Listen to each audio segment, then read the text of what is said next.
आदाब नाजरीन, directorate of information and public relations के हफ्तेवार प्रोग्राम सुकून के आज के शुमारे में आपका खैर मकदम है। मैं हूं आपका मेजबान सैयद शकील शाह।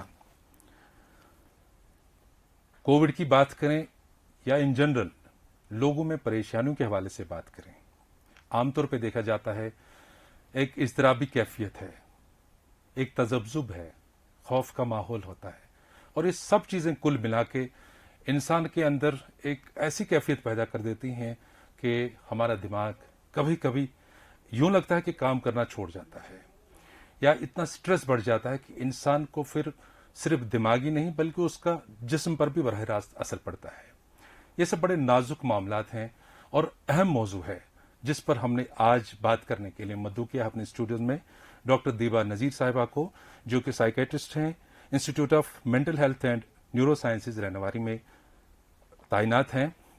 डॉक्टर दीबा नज़ीर साहिबा, आपका बहुत बहुत खैर मकदम। जी शुक्रिया।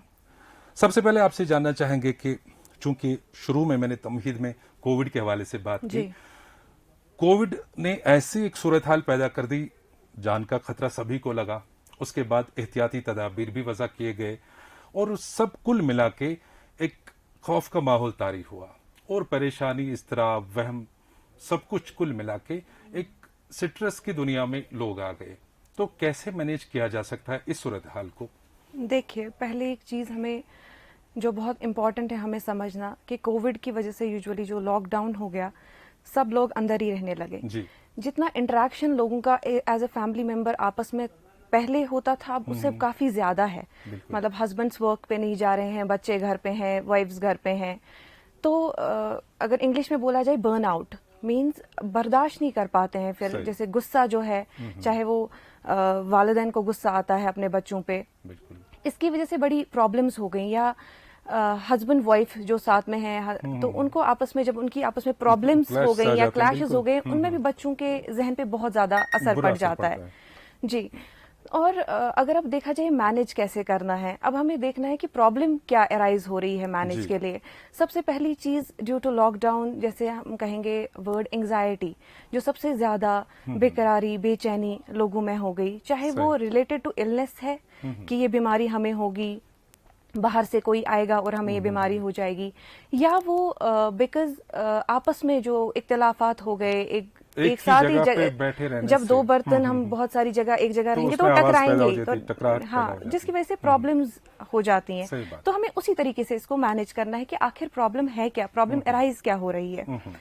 फॉर एग्जाम्पल, जैसे मैं कहूँगी हस्बैंड वाइफ आपस में अगर वो किसी चीज से एग्री नहीं करते हैं, तो उस टाइम के लिए बेहतर है एक वे आउट निकाले, या उस टाइम तक बात ना करें, थोड़ा अलग हो जाएं। बाद में जब दोनों काम हो जाएंगे तब आपस में बात करें। उन्हें अगर कुछ झगड़े करने हैं या एक दूसरे से बहस करनी है, वो बच्चों के सामने ना करें, क्योंकि बच्चा यही चीज देखता है और वो यही चीज सीखता भी है, फिर दे लर्न दैट बिहेवियर। और तीसरी बात, अब जैसे बच्चे हैं, बच्चों का स्कूल बंद हो गया, वो फ्रेंड्स से मिलते थे वो बंद हो गया, वो ट्यूशन जाते थे वो बंद हो गया, और साथ में यहाँ से जो टीचर्स हैं वो रिप्लेस हो गए विद मोबाइल फोन। तो स्क्रीन टाइम जो हम बोलते हैं वो बढ़ गया। तो अब बच्चे प्रेफर करते हैं जो वो पेरेंट से बात करे, पेरेंट उन्हें बोलेंगे जी बैठ के पढ़ो, ये करो, वो प्रेफर करते हैं हम जी ऑनलाइन क्लास ले रहे हैं, चाहे वो ले भी ना रहे हो या सुन भी ना रहे हो। तो इसके लिए पेरेंट्स को क्या है, एक तो आपस में अगर उनको कुछ बात की प्रॉब्लम भी है या बड़े बुजुर्गों में ज्यादा प्रॉब्लम हो रही है आपस में, जैसे सास बहू को हो गई, तो ये बच्चों के सामने ना हो। आपको अलग रूम है, आप वहां जाके बात कर सकते हैं, एक वे आउट निकाल सकते हैं। और साथ में जो बच्चे हैं उनको एंगेज करना है एक्टिविटीज में। जब तक फिजिकल एक्टिविटीज में, चाहे आप बाहर नहीं आप जा सकते, लेकिन अगर आपके पास लॉन है, आप क्रिकेट खेल सकते हैं, आप बैडमिंटन खेल सकते हैं, इंडोर गेम्स में आप कैरम जो जैसे पहले खेला जाता था खेल सकते हैं, ल्यूडो गेम्स हैं, ताकि बच्चे को आप एंगेज करोगे। अगर बच्चे से फोन लेना है और वो आप चाहते हो फोन को अबेंडन करे, आपको कुछ रिप्लेस करना है, आप उसको रिप्लेसमेंट में वही चीज बोलोगे जिससे वो ऑलरेडी भाग रहा है, पढ़ाई, तो आप में उतनी इंटरेक्शन नहीं होगी। You have to replace it with something that जिसमें बच्चे को इंटरेस्ट होगा। अगर आप बच्चे को बोलोगे जी हम बैडमिंटन खोलेंगे, कोई बच्चा नहीं बोलेगा जी हम नहीं खेलेंगे, they will definitely come for it. या फिर आज छोटे छोटे क्राफ्ट वाली एक्टिविटीज होती हैं, लाइक मैथ स्टिक्स से you make somethings, you make cards, तो दैट इज वेरी इंपॉर्टेंट, क्योंकि इससे बच्चे का, और अगर आपका बच्चा बहुत गुस्सा कर रहा है, channelise that energy to something. आपका बच्चा गुस्सा कर रहा है बहुत, आप उसको किसी ऐसी चीज में लगाओ जहां से जो उसकी एनर्जी है, जो शैतानियों में जा रही है, चीजें खोलने में जा रही है, या तुल छिवाना, सेहत छिवाना, वो रिप्लेस हो जाए किसी ऐसी चीज में जो प्रोडक्टिव है। चाहे वो गेम्स हैं, चाहे वो बैडमिंटन है, चाहे इट इज समथिंग, और जहां से भी आपको लगता है बच्चा किसी चीज से फ्रस्ट्रेट हो रहा है, चाहे वो फ्रस्ट्रेटेड गेम्स है, उसको लिमिट करने की कोशिश करती है। वो लिमिट तब होगा जब बच्चे को आप अपना टाइम दोगे। पेरेंट्स, जैसे फादर को वर्क फ्रॉम होम है, गुस्सा है, उनके लिए भी है। इसी पॉइंट की तरफ आना चाह रहा था। जैसे कि अभी हमने बच्चों की बात की जी, लेकिन एक जरूरी अमल यह है कि जब पेरेंट्स आपस वो मेंटली साउंड हो, वो आउट ऑफ स्ट्रेस हो, तो पहले अगर हम किसी बाप को बोलेंगे कि आप बच्चे को समझाओ, वो पहले ही डिस्टर्ब्ड है। देखिए, पहले जो है वर्क फ्रॉम होम, पहले वर्क फ्रॉम होम सबको बहुत अच्छा लगा, तो लोग खुश थे, वर्क फ्रॉम होम, छुट्टी उनको, क्योंकि नॉर्मल रूटीन से कुछ डिफरेंट था। कुछ जैसे संडे सबको अच्छा लगता है, लेकिन इसमें क्या हुआ, वर्क फ्रॉम होम, अब ये कंटिन्यूटी, आपको घर पे रहना है, आपके भी लिमिट हो गए दोस्त, आपने भी बात करना, आपके कलीग्स, आपका जो वर्क का तरीका था वो बिल्कुल डिफरेंट हो गया। वर्क फ्रॉम होम के लिए सबसे बेस्ट है लिमिट योर सेल्फ टू, मतलब for example if bedroom is for sleeping, that's why we are giving a name to it, bedroom. You have to sleep, washroom, you have to wash yourself, kitchen, you have to cook और prepare meals there. हमने क्या किया, मैंने देख रही हूँ मैं, जो भी वर्क फ्रॉम होम से घर पे लोग काम कर रहे हैं, वो बेडरूम में भी लैपटॉप लेके, वही फिर किचन में भी, तो आपका दिमाग प्रोसेस नहीं कर पाता। आप फिर नीचे किचन में आप उतरे और बच्चों को दिखा रहे हो आप बात मत करो, बच्चे कहाँ जाएंगे? वो तो बात, आप अपना एक रूम रखो जहाँ बच्चों को पता हो ये हमारी बाउंड्री नहीं है, ये हमारी बाउंड्री नहीं है, यहाँ से जो है जी हमारे पापा को यहाँ से काम करना है और हमें वहां नहीं जाना है अप टू 4 या जो भी, ताकि आपके ब्रेन को भी पता चले हाँ जी ये मेरा काम है। और जैसे ही आपके 4 बज गए, आपके सीनियर्स को भी ये पता होनी चाहिए कि जी वर्क फ्रॉम होम का मतलब नहीं है कि आपके लिए आपका जो एम्प्लॉय है वो अब रात को भी अवेलेबल है 8 बजे, नहीं, 4 बजे, if he was working till 4, 4 बजे आप मेहरबानी करके उनको ऑफ कीजिए, ताकि वो भी अपना जो टाइम है अब वो बाहर निकले, फैमिली दे पाए, और अपना जो काम उसको है वो डेफिनेटली। और जो फॉर एग्जांपल जो भी एंजाइटी है, स्ट्रेसेस है, या एक हमारा डिसऑर्डर है like psychiatric, that is obsessive compulsive disorder. वो मतलब उस डिसऑर्डर में बहुत सारे डोमेन्स है, चाहे वो रिकरेंट, इम्पल्सिव, इंट्रूसिव, मतलब बार बार आने वाले ख्याल हैं, इमेजेस हैं, या फिर कोई आदतें हैं। फॉर एग्जांपल बहुत सारे पेशेंट हैं जिनको आदत है हम हाथ धोएं, जैसे अगर मैं दिन में 4 बार 5 बार हाथ धोती हूँ, वो ऐसे ही 40 बार धोते हैं। ऑलरेडी उनको दिमाग में ये प्री ऑक्यूपेशन है जी हमारे हाथ गंदे हैं। कोविड में ऑलरेडी ये चीज बढ़ गई है, जो उन डिसऑर्डर्स में इस वक्त अब सबको ही लगता है कि ये चीज नॉर्मलाइज है। अगर मेरे सामने 40 बार हैंड सैनिटाइजर यूज करेगा, हाँ मुझे लगेगा कि हाँ जी चलो ठीक है, लेकिन इट इज एक तरीके से दिमाग में यही चीज हो गई है। तो वो बहुत सारे स्ट्रेस अगर लगता है फॉर एग्जांपल लोगों में, they are developing this thing, excessive fear, इतना एक्सेसिव फेयर कि उनको खुद भी लग रहा है ये एबनॉर्मल है। अगर उनको लग रहा है ये नॉर्मल है, दैट ये डिस्ट्रेस नहीं कॉज करेगा, लेकिन अगर उनको खुद को लग रहा है ये एबनॉर्मल है लेकिन वो कंट्रोल नहीं कर पा रहे हैं, they should seek help, they should come forward. It's not like always drugs, counselling है, साइकोथेरेपीज हैं, और भी चीजें हैं जिनसे, लेकिन या फिर अगर बच्चे में ये आदतें बहुत ज्यादा लग रही हैं, वो जहां तक वो 10 बार, या वो सिर्फ कोविड की ही बात करते हैं, पेरेंट्स को भी चाहिए या बाकी भी जो रिलेटिव्स अगर आपस में वीडियो कॉल करते हैं, या पहले यही है कि फिजिकल डिस्टेंसिंग है, सोशल नहीं है, आपस में बात करें, आपस में चाहे वीडियो कॉल कर रहे हैं या फोन पे, बच्चों को भी अपने फ्रेंड से बात करने दें, ताकि वो जो कमी है वो आप पूरी नहीं कर सकते बीइंग ए फ्रेंड, उनको वो एक इंसान चाहिए माहौल में ही अपने हम उम्र जैसा कोई होना चाहिए, तो वो बच्चों को अलाउ करना है, उनको खुद ही यहाँ से बात करवानी है। और जो मैं कह रही थी फॉर एग्जांपल, ये अगर बच्चों में भी आपको ये चीजें लगे कि बच्चा बहुत ज्यादा फेयरफुल है, कंसर्न्ड है टुवर्ड्स क्लीनलीनेस, और आपको लग रहा है ये बच्चे का जहन जो बाकी चीजें सोचने के बजाय यही चीज सोच रहा है, तो डेफिनेटली बच्चे को काउंसलिंग की जरूरत है, बिकॉज इन द एंड इसके आगे मेंटल हेल्थ पे असरात है। अभी आपको लगेगा टाइम बीइंग तक ठीक है, बच्चा सेफ है, लेकिन आगे के लिए मुझे असरात कहाँ मिल है। और फॉर एग्जांपल जैसे बहुत सारे लोग बोलते हैं जो मीडिया है या टीवी वगैरह पे सिर्फ कोविड की न्यूज होती है, उनको तो न्यूज देनी है। अब खाली वही न्यूज चैनल्स ही नहीं है, बाकी चैनल्स है, चाहे वो इस्लामिक चैनल्स हैं, चाहे वो इंफॉर्मेटिव है, चाहे वो सीधे सास बहू सीरियल हम कहेंगे, आपको किसी ने नहीं कहा आप यही चैनल देखें, लेकिन आपका इंटरेस्ट होता है आप देखें, आप अपनी न्यूज लिमिट करें। बच्चों को आपको नहीं बताना है जी थर्ड वेव है वो अब आप पे अटैक करेगा, तो बच्चे को तो जहन में जब सिनेरियो में काफी देखा जा चुका जैसे है, पहले वाले ग्रुप देखा जा रहा है कि लोग अक्सर इसी के रिलेटेड और खुद डॉक्टर भी बने, खुद वो टोटके भी सीखते हैं, कहाँ से आते हैं कैसे, और सारी चीजें जब दिमाग में एक साथ आ जाती हैं तो एक स्ट्रेस लेवल तो बढ़ेगा इंसान के अंदर, स्ट्रेस लेवल तो बढ़ेगा। जितना हम भी नाजरीन से गुजारिश करेंगे कि जो भी गाइडलाइंस हैं, एसओपीज हैं, वो तो फॉलो करनी, वो हमें पता है सबको। अब गांव शहर बच्चे को पता है कैसे हमें महफूज रहना है कोविड से।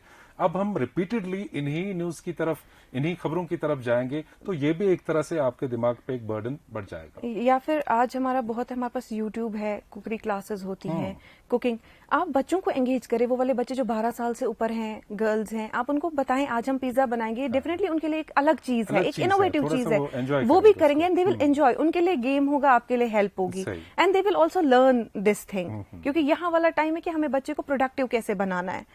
और and definitely there are like counselling, जैसे इम्हांस में ही हमारा चाइल्ड वेलबींग सेंटर है, they are open free to talk to parents, जहाँ जो हम यहाँ नहीं बोल सकते हैं, डेफिनेटली इनके अपने तरीके होते हैं, हर एक बच्चा सेम नहीं होता, हर एक बच्चा डिफरेंट होता है। ऑलराइट डॉक्टर दीपा, दूसरी बात हम जाएंगे अब थोड़ा सा अडल्ट्स की तरफ। जी जी, जो हमारी नौजवान पौध है, अब बहुत देखा जा चुका है, और मेरे ख्याल से जो एक कोविड की जब लहरें हुई फर्स्ट एंड सेकेंड वेव, इसमें देखा जा चुका है एक सुसाइडल टेंडेंसी जवानों में, यंग पीपल में अभी देखने को मिल रही है, जो जवानी की दहलीज पे कदम ही रख रहे होते हैं, तो या हार्ट अटैक्स के मामला सामने आते हैं, या उन्हें इतनी एंजाइटी है, इतना डिप्रेशन है कि वो अपनी जान का खात्मा करने को तरजीह दे रहे हैं। क्या बात हुई है ऐसी? पहली चीज फिर से मैं वही कहूंगी, अब पहले क्या होता था, कहीं सुसाइड होता था तो ज्यादा लोगों को पता नहीं होती थी। अब फॉर एग्जाम्पल मैंने आपको बोला कुछ बिहेवियर्स ऐसे होते हैं कि सामने वाला करे तो हमें एक रोल मॉडल बनाते हैं। फॉर एग्जाम्पल किसी टीवी एक्टर की डेथ हो गई, उन दिनों 15-20 1 महीने तक उसके बगैर और कोई न्यूज नहीं, बात ही नहीं थी। तो उन दिनों अगर आप देखा जाए कितना ज्यादा सर्ज हो गया था इन सुसाइड्स, उनको लगता था जब इसने, जिसके पास सब था, उसने खत्म किया तो हम क्यों पीछे रहे। तो एक तरीके से एक पुश मिलता है। और दूसरी बात कि जब भी आपको लगे आपके इर्द गिर्द कोई बंदा अलग थलग बैठ रहा है, क्योंकि लेकिन सुसाइड का कोई चेहरा नहीं होता है, आप हंसते हुए देखोगे एंड ही विल कमिट, लेकिन अगर किसी ने आपको मजाक में भी बोल दिया कि मुझे लग रहा है कि मेरी लाइफ जो है दैट इज अनवांटेड, आपको उसके इर्द गिर्द मंडराना शुरू करना है, क्योंकि you have to take this as an alarm. हमारे को क्या कहते हैं, ये सिर्फ बोलता है करता नहीं है, ऐसा कुछ भी नहीं है सुसाइड में। तो डॉक्टर साहब आपके पास काफी सारे मतलब इस तरह के आते होंगे मरीज, तो ओवरऑल क्या लगता है आपको, जो कश्मीर में ड्रग एडिक्शन की वजह से लोग या डिप्रेशन में चले जाते हैं, फॉर फन करते हैं या डिप्रेशन की वजह से करते हैं, क्या ये इसका तनासुब क्या है? देखिए स्टार्टिंग में जो टीनेज है दैट इज एक्सप्लोर करेंगे हम, तो इस एक्सप्लोर करते करते वो कोई ऐसी चीज कर बैठते हैं जहां उनको लगता है कि हाँ this is very good and they start, पहले चीज उनको लगता है नहीं कुछ, जब तक उन्हें पता ही नहीं चलता है when they get addicted to it. बहुत सारे ऐसे बच्चे हैं जो जाते हैं अपने पेरेंट्स के लिए फॉर हेल्प, लेकिन पेरेंट्स या रिलेटिव्स जी किसी को पता ना चले, तो वो खुद ही कोशिश करते हैं इसको मैनेज करने की, जब तक फिर बच्चा और बाकी चीजों में मुब्तला होता है। या फिर टीनेज ऐसी चीज है जहां बाकी चीजें भी बहुत इश्यूज करती हैं, मतलब लोग नए लोगों से मिलते हैं, कोई लोग से आपका झगड़ा हो गया या ब्रेक हो गया, तो दोनों का इसमें डेफिनेटली दोनों चीजें हो जाती हैं। लेकिन यही है कि सबसे पहले दूसरी एक इम्पोर्टेंट बात है वो ये कि जब किसी के घर में चाहे कोविड की वजह से हो या नॉर्मली डेथ हो जाती है, जी बिल्कुल, उसके बाद वो मॉर्निंग का एक तरीका रह जाता है घर में, एक डिप्रेसिव माहौल बन जाता है सारा। देखिए जो उससे बाहर निकलने के लिए क्या आप सजेस्ट करेंगे? देखिए जैसे आप ये बात कर रहे हैं ग्रीफ की, जो ग्रीफ है ये एक बहुत नॉर्मल रिस्पॉन्स है, जो लोग मोहब्बत करेंगे उन्हीं को ग्रीफ होगा। फॉर एग्जाम्पल मेरा किसी लव्ड वन को मैंने खोया, मैं उससे प्यार करती थी, वो ऑब्जेक्ट चला गया, तो मैं आपके पास अब नहीं है, अब ये ग्रीफ तब भी हो सकता है किसी को डायग्नोज हो गया किसी ड्रेडफुल डिजीज से, तो मैं दुखी होंगी, that is very normal response. लेकिन हाँ अगर ये रिस्पॉन्स देखिए, अभी कोविड का जो है मामला ये बहुत डिफरेंट है। क्यों? पहले अगर हमें पता होती थी जी कोई एलमेंट में कोई बीमार है, तो आपका मेंटल प्रिपेयर होता था, आप बात करते थे, आप उसके बारे में वेंट आउट करते थे कि ये सुचु बीमार या ये जो भी कोविड में अनएक्सपेक्टेड डेथ्स हो गई कि पेशेंट चलता हुआ घर गया और ये बिल्कुल उतना ही सडन डेथ है जैसे एक एक्सीडेंट और एक हार्ट अटैक से है। इसका ग्रीफ बिल्कुल वैसे ही निकल रहा है। लेकिन अगर किसी को लगे यही ग्रीफ एक्सटेंड हो रहा है, ही और शी नीड्स ट्रीटमेंट, क्योंकि ग्रीफ कुछ वक्त तक नॉर्मल है। सही बात है। खैर डॉक्टर दीबा जी, बहुत ही वसी मौजू है और इस पे जी करता है कि मजीद बात हो और जो हमारे नाजरीन हैं वो भी मुस्तफीद हों ऐसी कीमती बातों से और अच्छे मशवरों से। बहरहाल आप यहाँ तक आई, आपका बहुत बहुत शुक्रिया। फिर कभी हमें मौका मिला इंशाल्लाह ज़रूर आपको स्टूडियो में फिर से मद्दू करेंगे। जी शुक्रिया। और अपने सामीन को, अपने नाजरीन को ये बताना चाहेंगे कि हमारे जितने भी सुकून के शुमारे हैं और आज का एक खुसूसी शुमारा है हमारे ऑफिशियल फेसबुक पेज जेके इन्फॉर्मेशन, हमारे यूट्यूब चैनल DIPR-JK, इसी तरह से मैं ट्विटर हैंडल DIPR-JK पर अवेलेबल हैं, जहां पे आप इन्हें देख सकते हैं और अपनी आरा और तजावीज़ का भरपूर आप इस्तेमाल कर सकते, हम तक पहुंचा सकते हैं। दीजिए अपने मेज़बान को आज के शो से इजाज़त। खुदा हाफिज़।